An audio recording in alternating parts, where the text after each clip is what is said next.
I've got to ask the question here. Why are so many people so damn dumb? And I really mean it. Not just, well, people are a little bit ignorant, but just outright stupid. Making horrible decisions, making judgment calls based on their bias and their presuppositions about how life operates without giving any consideration whatsoever to perhaps a deeper truth or a deeper likelihood of something else going on when it's so obvious and it's right in front of their faces. Today, I want to talk a little bit about that. And this is a little bit unusual for me to be talking on Odyssey because I've been using YouTube for so long. I'm used to self censorship. So for me to even talk about COVID 19 and say that, well, my family and I decided not to get vaccinated, that alone would get my video banned. So I'm hoping to kind of change how I do my videos here for Odyssey and be able to actually speak my mind for once. Now, I'm not an anti vaxxer. Don't get me wrong. I am not against vaccines. I'm not against modern medicine. I think it's phenomenal. There is some there have been some breakthrough medicines and discoveries out there that have totally changed the world. The unfortunate thing is most of the most beneficial medicines are extremely expensive and at the same time easy to manufacture. However, patent protection and intellectual property rights have kept these drugs from the mainstream. This is why the price of insulin has gone up over the years instead of going down like it should. Insulin's been around for many decades. So, the fact that we know what we need to do to make sure people are healthy and yet we fail to do it shows that it's all about profit. And this brings me back to dumbass people. There are folks out there I've talked to over the last few years who still, even after COVID, even after this 2 years of bullshit vaccine pushing on people, even after the data came out to show that they had never even tested these vaccines against spread and that they had very, let's just say, tenable results or, as far as them even preventing you from getting ill yourself, and that these were so heavily pushed. There are still folks out there who, even after this, still believe that the pharmaceutical company has their best interest at heart, as well as their government. These are the same people who are well aware that OxyContin was prescribed for a couple decades for everything from extreme cancer pain down to just having a sprained ankle, or even been tried for other things like depression or people who just have a little bit of side pain from something else they took. It's crazy the amount of crap that this was prescribed for. The doctors knew it, the pharmacists knew it, the patients didn't know it. And it became a pill mill, this country, for those pharmaceuticals. And the reason I bring that up is because it took until the last decade to where the Sackler family, the ones who produced OxyContin, were actually punished for doing so. And even then, what did they get? A slap on the wrist? Do you think they did any prison time? Fuck no. White collar bitches. They got away with it all. They paid a couple billion, and the rest of it was put into other funds.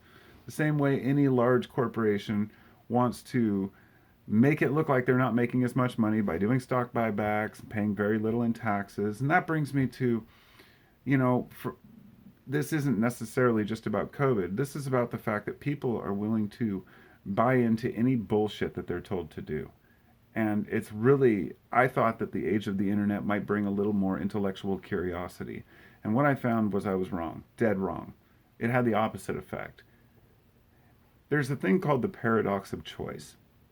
When you go to a small convenience store, you're more likely to get what you need quicker. The reason?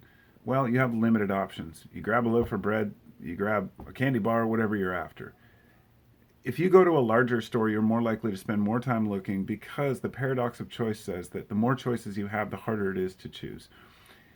And that's what we have in society right now with just about everything. But let me start off by kind of giving you a roundabout idea of where I'm coming from here. There are people with money, a lot of money. The average wealth of the billionaire has increased so much it's doubled over the last like 2 or 3 years during COVID. Most billionaires' wealth has doubled, whereas more billionaires are made every year. You know, a couple decades ago, it was only like in the double digits. Now it's thousands. So we have a huge increase in billionaire wealth, while at the same time, many people, of course, are being brought out of poverty in some countries, but often only so they can be part of the workforce, so they can basically work for slave wages and put clothing or electronics on somebody else's table so they can sell it in the US. And this whole roundabout system of consumer culture, people buy into.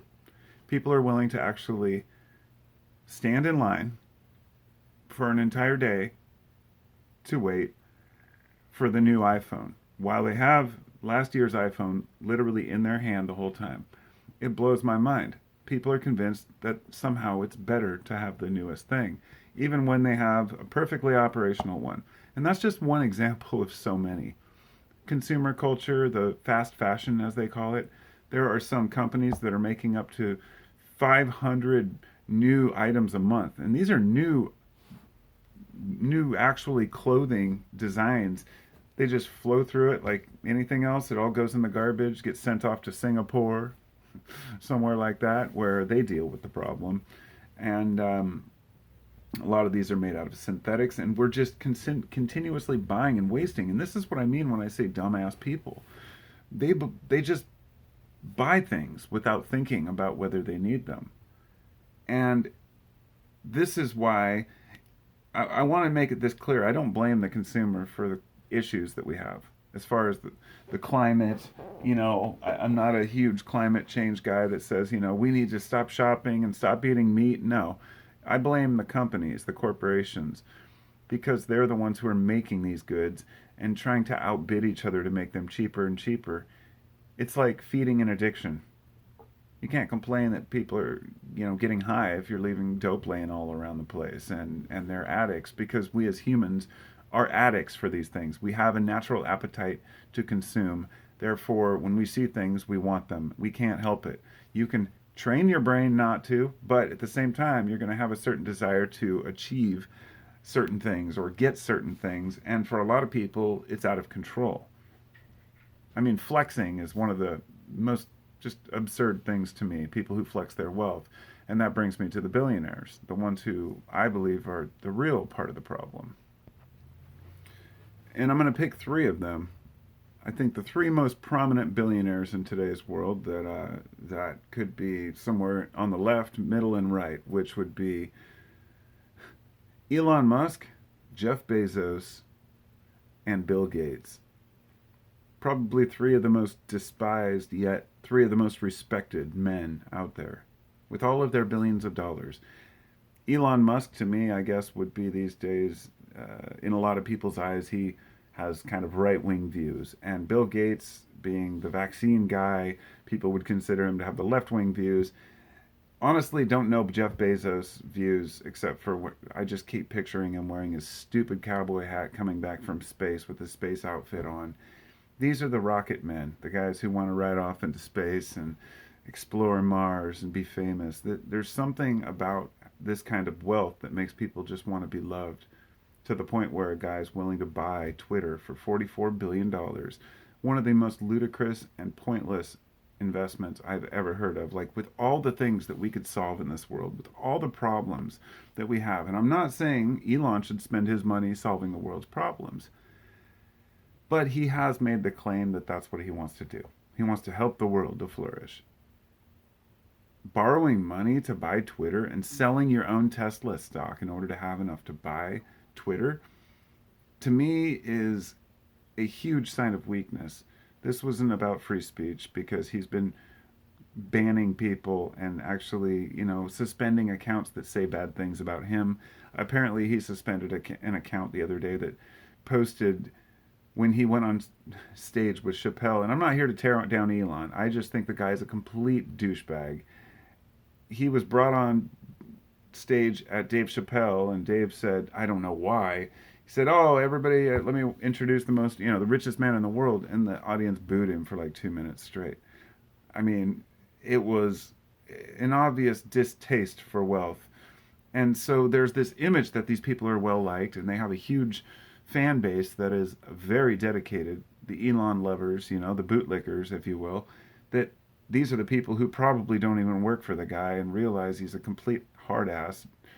People are willing to defend him to the point of saying, well, yeah, Twitter employees don't work hard, so that's why he fired them all, and it's okay if he wants to bring them back to work 16 hours a day. That's just how he is.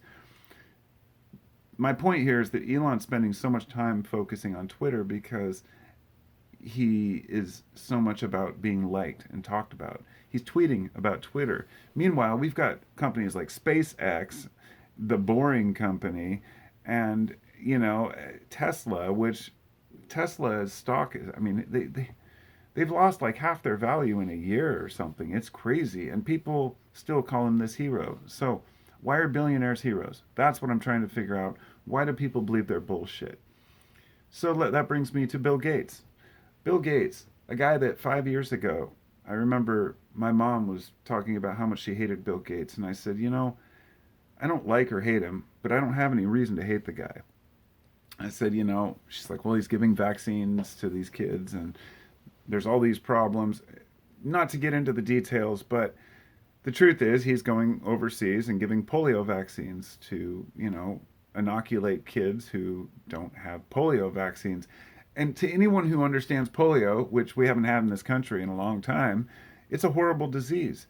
And if you can benefit kids, then I say go for it. But there's always part of me that says, is this really what he's doing? And people take his words out of context. I'm not into the Bill Gates conspiracy thing. I don't think that he has a plan to depopulate or decimate the world or anything through what he does. I just think he's another arrogant, pompous asshole who decided, I want to be known for something other than computers, and pretends to be some kind of a scientist. During COVID, Bill Gates was called upon to talk about the fucking virus. I don't give a shit what Bill Gates says. I don't want to know his opinion on vaccines. And that brings me back to, the beginning here, the vaccines. When COVID started, I thought this is an opportunity for people to see what really could happen in a major pandemic. I went out and bought masks in early 2020 before it was even announced that it was here. And I talked to the guy at the counter and I said, I'm getting these because COVID's going to be here, or whatever they were calling it, COVID-19. I was like, yeah, it's going to hit eventually. He goes, oh, it won't make it over here. And I remember getting those masks because I heard they would sell out. The same, we went shopping, bought a bunch of dried food, toilet paper, all that stuff, and just calmly bought what we needed and came home. Didn't go out in a mad rush to get it because when the lockdowns were announced, we were more than willing to spend a week or so indoors till we figured this shit out, right? All of you remember 2 weeks to stop the spread. So we stayed at home for 2 weeks. And then it became 2 months. And then 2 fucking years where people were still trying to get you to wear masks. There's doctors' conventions. Like last week, there was a doctor's convention where this doctor said he was required to wear a mask. Like, these are adults in the modern day, 3 years after the pandemic. When I'm in the grocery store, my mom mentioned this the other day. She said it was so annoying. They just kept over announcing this thing about the new COVID shots. And I was like, yeah, well, I might hear once when I'm there. Well, I went shopping the other day and I heard it like 3 times in a row. Get your new Omicron boosters. Get your Omicron variant boosters.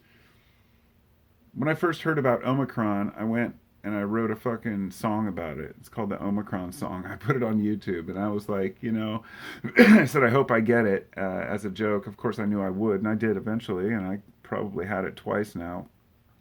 Am I dead? No. Of course. Did anybody I know die from COVID? No. We knew of somebody who's extremely immunocompromised with all kinds of problems. They had COVID and they got really sick. Did they die? No, they didn't die. I don't know anyone who did.